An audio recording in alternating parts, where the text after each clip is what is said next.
वो तन्हा कौन है बादशाह वो कौन है मेहरिबा वो कौन है क्या ऊंची शान है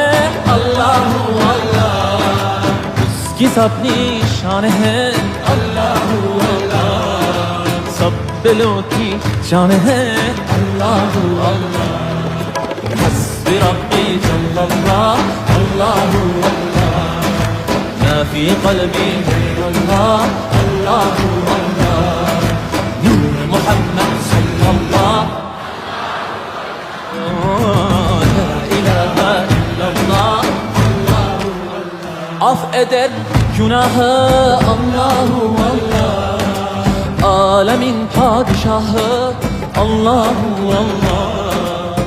yüreklerin tenahı Allahu Allah İşit Allah dertimi bu ahlarımı Rahmeyle bağışla günahlarımı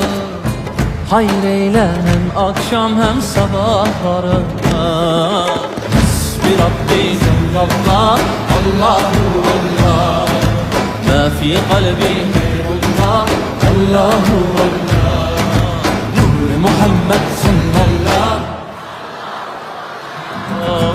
لا إله إلا الله الله الله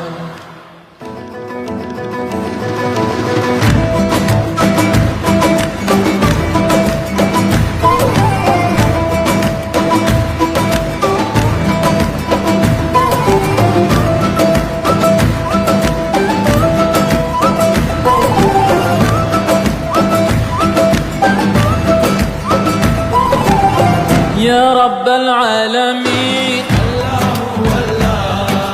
صل على طه الأمين الله الله في كل وقت وحين الله الله املأ قلبي باليقين الله الله ثبتني على هذا الدين الله الله واغفر لي والمؤمنين الله الله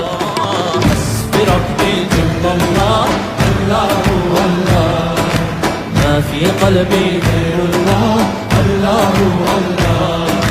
نور محمد صلى الله الله الله لا إله إلا الله الله Thank you so much.